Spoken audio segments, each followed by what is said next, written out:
As you've heard, my name is Andrew Weld-Moore, and I work for Facebook.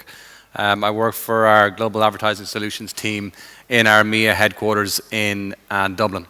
And I'm here today to talk to you about Facebook and mobile. But I'd love to begin with a little story, if I may. Some of you may have heard of Shattler's Cocktails. This is a relatively new company that makes pre-made cocktails which are available in convenience stores throughout Europe. And last year, this company put together a mobile offer targeting a specific area in Frankfurt called Frankfurt Main. Now, Shattler's would be one of our more sophisticated, smaller advertisers. However, they made a mistake. They targeted the campaign, in actual fact, to a different area in Frankfurt called Frankfurt Oder. And in this area, the shops didn't stock the product, nor did they know about the offer. And my story brings me to one particular convenience store where customers started coming and turning up asking to redeem the offer. And the store assistant, unfortunately, had to apologize and turn them away.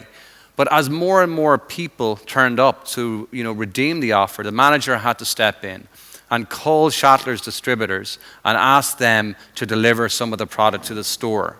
And today, I think Shattler's is one of the largest selling brands in this particular convenience store. But the point of the story really is, this is a vivid reminder of something that we already know, which is the power of mobile. We are going through a shift in consumer behavior, which mobile is driving, which is here, immediate, and it's irreversible. The world is changing. People are spending more time in front of digital. And if we think about it, this is a change that has been 50 years, over 50 years in the making. We need to go back to the 1950s, before we saw an incumbent media being taken over by a new technology. In this case, radio being taken over by television. And what's driving this change is people's time spent on mobile devices. Really, I suppose, not surprisingly, at Facebook, we have a ringside seat.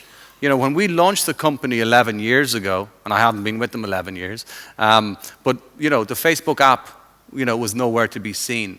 Now, if we fast forward to today, every month, 1.2 billion people are checking Facebook on their mobile device. Every day, 890 million people are checking Facebook on their phones. So to put that into context, that's roughly 120 times the population of Sweden checking Facebook on their mobile phones on average 12 times a day, which is a huge number. And not surprisingly, mobile devices have put the connected consumer into the spotlight. And companies are really, I suppose, trying to catch up to, what does that mean and how they can address it, essentially.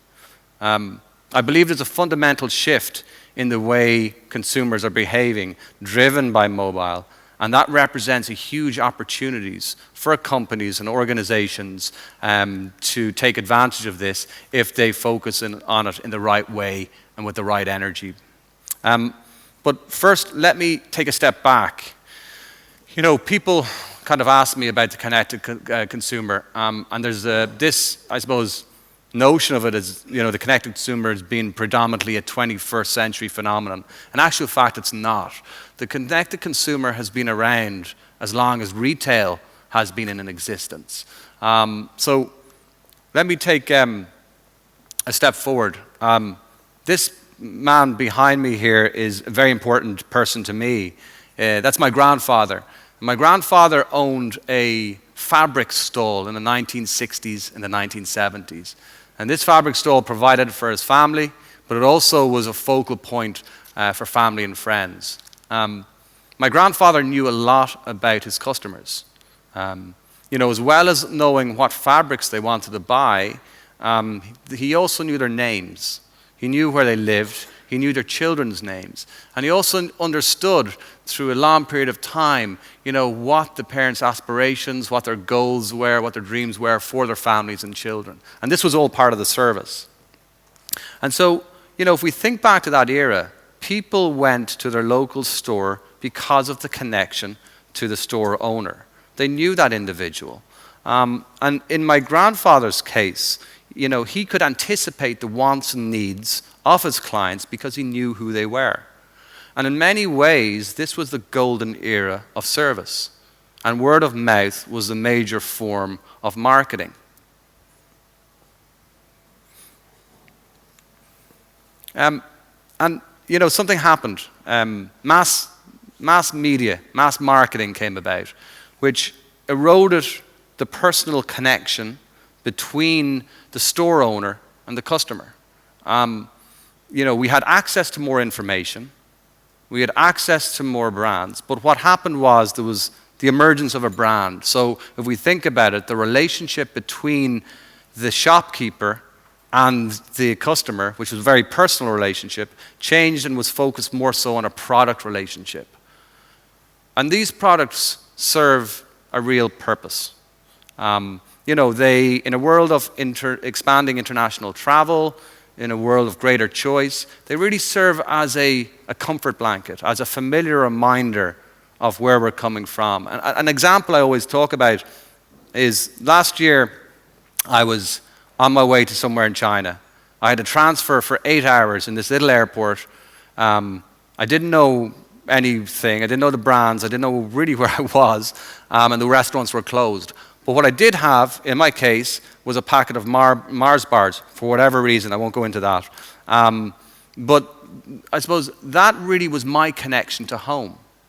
And this, I suppose, blanket, if you will, of familiarity, although it was comforting, can't really replicate the personal era of what I've just described in terms of the personal relationships.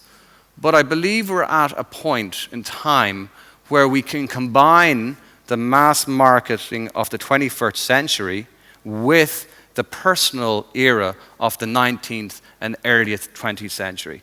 And how do we do that? By connectiveness, or more precisely, these things here. I think we're all in agreement that the mobile revolution is here and it's not going anywhere.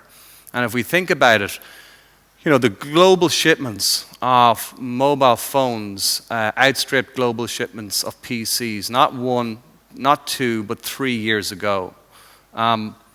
Most of the major economies in Europe, smartphone penetration is touching or above 50%. And there are more mobile phones in the world now than there are toothbrushes. 7 billion. So that puts it in context. So if I was to take every mobile phone and put it end to end, everyone in the world, they would circumnavigate the earth 13 times. And so that's how many and that's how pervasive, mobile has become.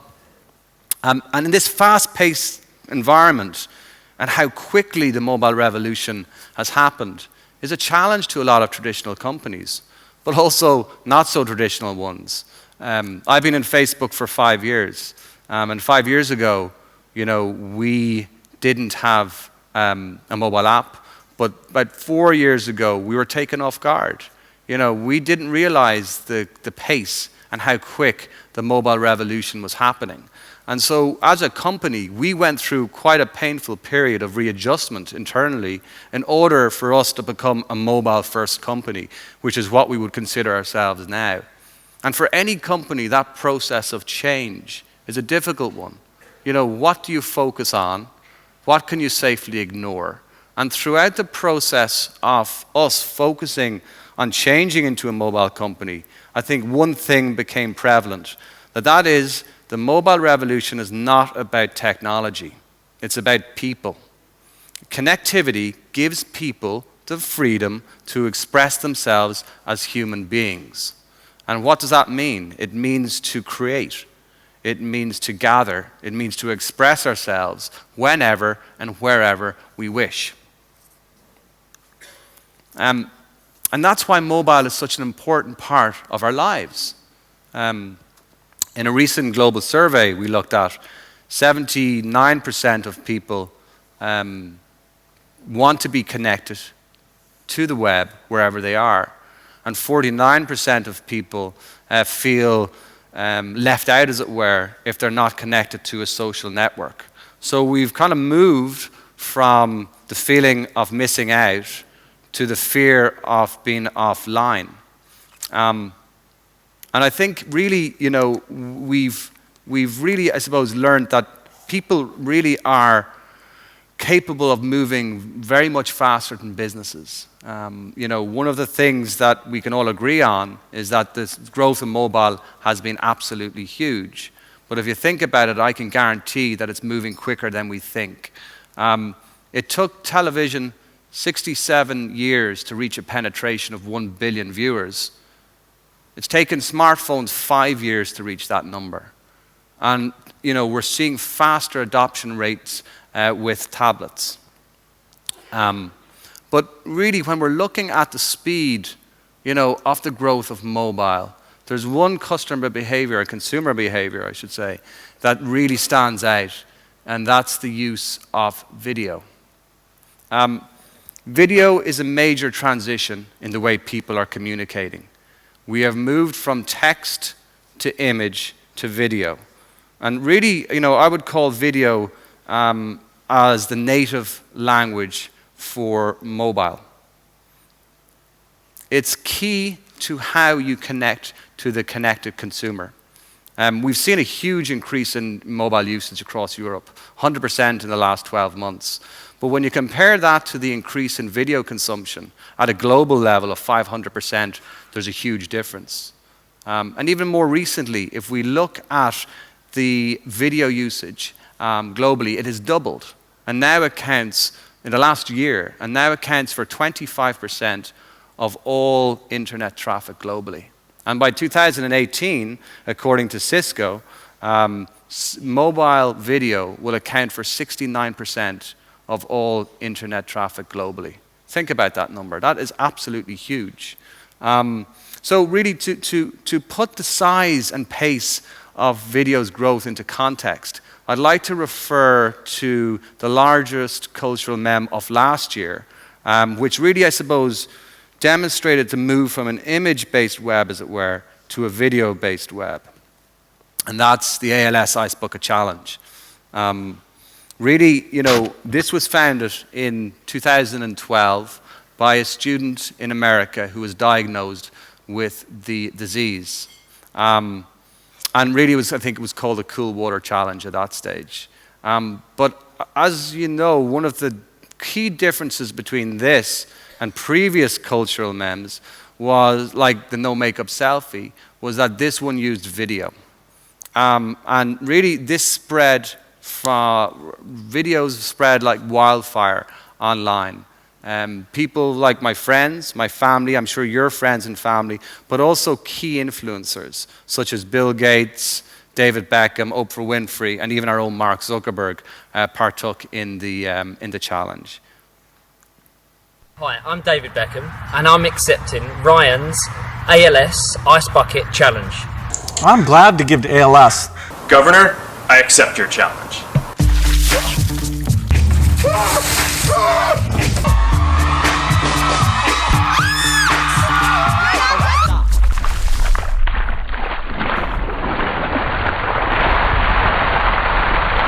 Collaborate and listen. I get back to my brand new invention.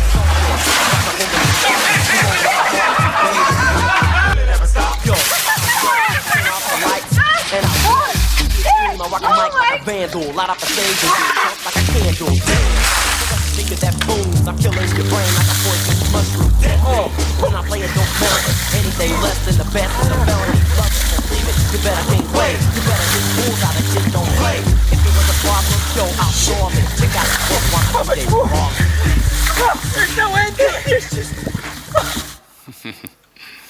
I don't remember mine with too much fondness either. But the Ice Bucket Challenge really captured and catalyzed a moment where people were seduced by the power of video to tell very emotive stories.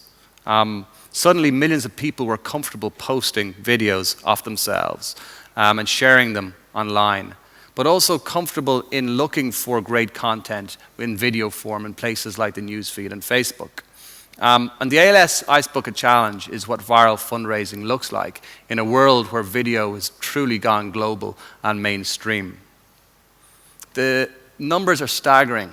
To date, the Ice Bucket Challenge has raised $100 million for the ALS Foundation.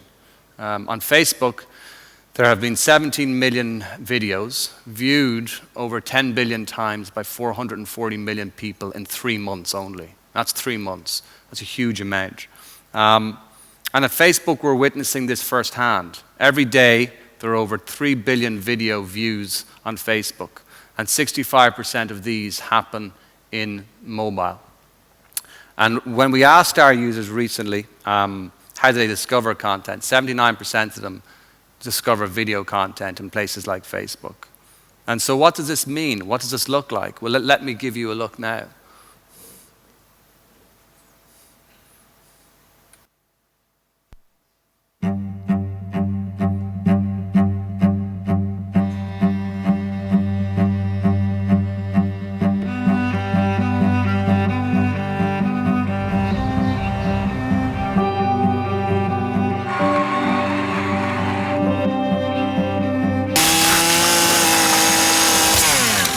Check out that gooey core of deliciousness.「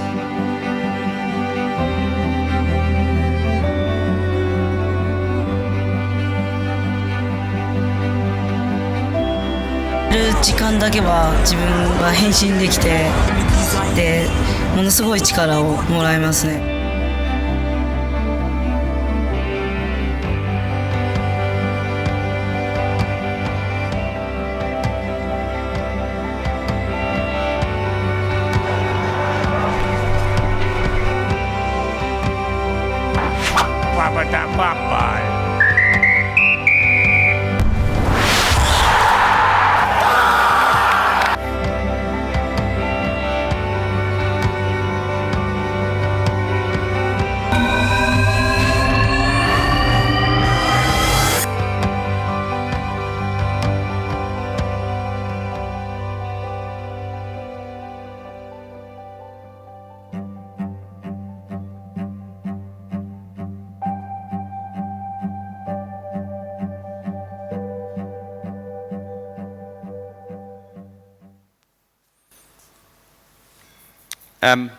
We're in a new era of creativity. I think when you're thinking about creative, a lot of people ask me, how do we think about it? And I'm sure we'll be talking about it later on in the session, is that you need to think about, stopping, the thumb not scrolling down through it. And so what does that look like? Quite simply, creative needs to be personalized. It needs to offer discovery to people. I think that's very important, and it needs to offer a value to people. And the platform, and one of the platforms for this is social media, and specifically we look at Facebook, it's places like the news feed. I'm happy to answer any more questions and go into more detail after my keynote in terms of this particular question, because I've done a lot of these events, and this is a question I always get asked: what does creativity look like? How do we approach it? But I think we have a tremendous opportunity in this business to go back to personalized marketing, and personalized marketing at scale. Combining, as I said previously, the immense reach and mass of 21st century marketing with the personalization of 19th century and early 20th century service. And this is a very exciting time for everybody in this room and in this industry. And I'm certainly privileged to be a part of that. But I hope really today I've given you a sense of really how video and how mobile is moving. What we're seeing is a tremendous move to video, and this is not going to go anywhere. People really are looking for great content, and I think we all understand the challenges that are out there with the huge and very speedy growth of mobile and video. I think as a marketer, when I started in this business 15, 16 years ago, my job was a hell of a lot easier than it is now. With the amount of information that we have to process, with the speed of technology. And I think from that particular perspective, it's always easier to remain with the status quo, to keep doing what you're doing. However, my ask and my challenge for everybody in this room is to push yourself to meet the connected consumer on the device where they're spending most of their time with great content and content that is relevant to them. And I think, what does that mean? It means, being bold. It means making tough decisions at times. But it also means remembering things do not change. If we think about advertising, advertising in its most simplest form, and the best advertising has always been simple. It's always striven to tell a story. It's always striven to connect and to create an emotional connection with the audience. And it's always resonated well with large audiences. And I think that's the opportunity that we have in front of us here. And reaching the connected consumer at scale is really using the simplicity at scale, using the power of sight, sound, and motion, and interactivity to put content into the palm of people's hands on the most personalized platform there has ever been. And if you place focus on that, and if we get it right, the results will be unlike on anything you've ever done before. And that's it, folks. Thank you so much for your time. Thank you so much for the opportunity of being here today. Thank you, Andrew. Thank you. As always, incredibly interesting to listen to Facebook, such a powerhouse in media, and Sure. it's incredible the journey that you've made in mobile. Amazing. Really paving the way for everyone in mobile. Again, Sure. 4 years ago, everyone said to me, "No one's ever going to make any money," and now, at least one company is. But I want to ask you, not to put you on the spot. It sounds fantastic, video, mobile, marketers should do it, move fast, break boundaries, all those things. But really, if you're a mid-size or a smaller brand in a market like Sweden, how do you actually do that? What's the sort of practical way to do it? And how do you think about, the cross-channel perspective as well? Because it's not just about mobile, right? No, it's not. So I suppose there's a number of different elements to that question. First of all, how do you practically do it? Well, in terms of support, we have support for all clients, from the very, very small clients right up to the large clients on Facebook. And it's just going on Facebook for business and understanding, what does that look like, and the relevant contacts for you. Again, this is a question I think I'm asked probably most by all businesses and agencies, and even the larger businesses. And for me, it's about taking a step back. It's been very simple.